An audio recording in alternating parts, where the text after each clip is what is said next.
the last 10. I ran away with my life, fast forward, never turn back again. It's kind of funny that the more we pass time, the more we need to set the rewind. And 19 was the year I had to leave you, but now I'm seeing all the signs. Is this really happening? I can't believe it's true. I'm just as surprised as you.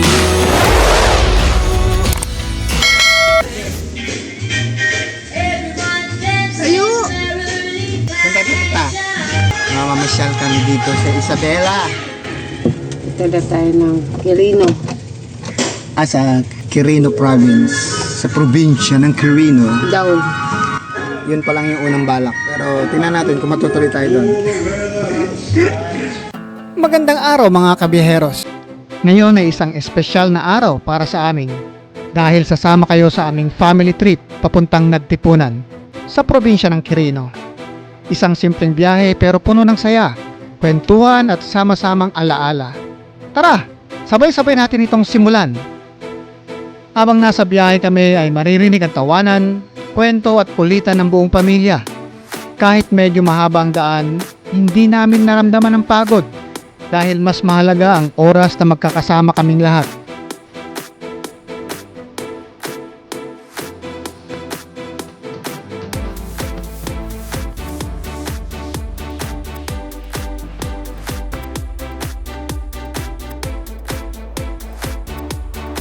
Habang tinatahak namin ang daan papunta sa Nagtipunan, ramdam mo agad ang pagbabago ng paligid. Mula sa ingay ng syudad, unti-unti itong napapalitan ng mga puno, bundok at sariwang hangin. Kahit mahaba ang biyahe, sulit na sulit dahil sa tanawin pa lang ay busog ka na.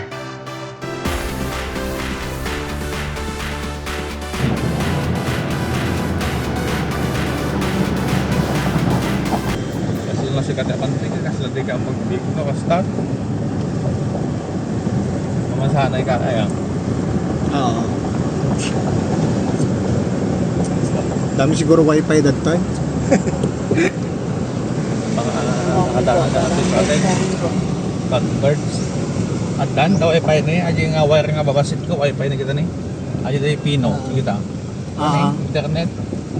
Adan. Oo, da. Oo. Importante. Wala nang matutupad. Tapi nakapakatang alugan din ato ni. Saan yung dumaan? Tingnan mo, panay FX talaga matibay ang FX talaga. Pang inulya na yan. Sa bagyo nga hindi nakawawala yan. Oo. Pangakyatan Tsaka niya. yung mga ganyan delika. Ang luluman ng mga effects sa bagyo. Pero matibay yan. Nila. Yung mga turbo kasi yun.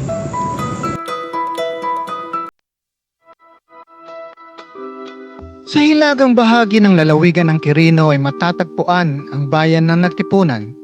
Isang lugar na hindi man palaging tampok sa mga mapa ng turismo, ngunit may taglay na kagandahang tunay at payak. Isa itong bayan na pinapalamutian ng malalawak na kabundukan, luntiang kagubatan, at sariwang hangin na agad mararamdaman sa unang yapak pa lamang. Ang biyahe namin papuntang Nagtipunan ay tila isang paglalakbay pabalik sa mas payapang panahon. Habang unti-unting iniiwan ang ingay ng lungsod, sumasalubong ang mga puno, ilog at kabundukang wari nagbabantay sa bayan. Dito, ang oras ay tila bumabagal at ang bawat sandali ay may pagkakataong namnamin. Isa sa mga patunay ng likas na ganda ng Nagtipunan ay ang Landingan Viewpoint. Mula rito ay masisilayan ang malawak at magkakapatong na mga bundok na natatakpan ng lunti ang kulay ng kalikasan. Ang tanawin ay hindi lamang kaaya-aya sa mata, kundi nagbibigay rin ng kapanatagan sa isipan at sa damdamin. Sa bawat pagtingin sa abot tanaw, mararamdaman ang katahimikan at ang lakas ng kalikasan na patuloy na nagbibigay buhay sa bayan. Ngunit higit pa sa tanawin, ang tunay na yaman ng Nagtipunan ay ang mga sandaling ibinibigay nito. Mga sandaling magkakasama ang buong pamilya, nagkakaisa ang komunidad, at muling pinapaalala ang halaga ng simpleng pamumuhay. Sa gitna ng mga bundok at hangin, natututunan ng mga bumibisita na huminto, magpasalamat, at pahalagahan ng bawat sandaling ipinagkaloob.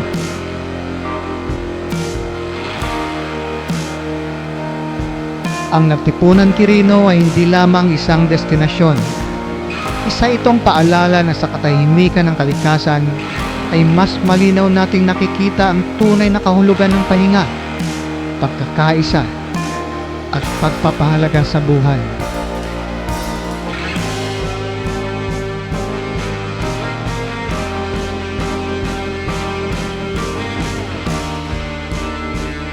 Sa wakas, narating na namin ang Landingan Viewpoint. At paglabas pa lang namin ng sasakyan, sabay-sabay kaming napangiti. Sa harap namin ay ang napakagandang tanawin ng mga bundok.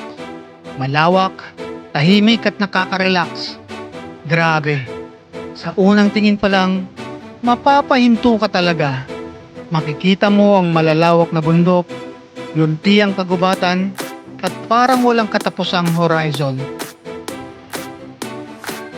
Dito sa Landingan Viewpoint, mas lalo naming na-enjoy ang pagiging magkakasama. Habang pinagmamasdan ang magagandang kabundukan, napagtanto namin na hindi lang pala tungkol sa destinasyon ng biyahe, kundi sa mga taong kasama mo sa paglalakbay. Napakatahimik ng lugar. Maririnig mo lang ang hangin at huni ng mga ibon. Perfect ito para magmuni-muni, magpahinga, at magpasalamat sa kagandahan ng kalikasan. Dito mo mararamdaman kung gaano kaganda ang simpleng buhay sa probinsya. Ang lugar na ito ay nagbigay sa amin ng pagkakataong huminto sandali, magpasalamat at pahalagahan ang bawat sandaling magkakasama bilang pamilya. Sa gitna ng ganda ng kalikasan, mas naging malinaw kung gaano kahalaga ang pamilya. Kaya kung naghahanap kayo ng lugar na tahimik, presko at punong-puno ng natural na ganda, siguradong may re-recommenda namin ang Landingan Viewpoint dito sa Nagtipunan Quirino. Maraming salamat sa panonood ng aming family trip dito sa Landingan Viewpoint, Nagtipunan Quirino. Kung naghahanap kayo ng lugar na hindi lang maganda, kundi nagbibigay rin ng pagkakataon para mas mapalapit ang pamilya, siguradong para sa inyo ang lugar na ito. Hanggang sa susunod na kwento at biyahe. Maraming salamat sa panonood. Huwag kalimutang mag-like, mag-comment at mag-subscribe. Mabuhay ka, Pilipinas!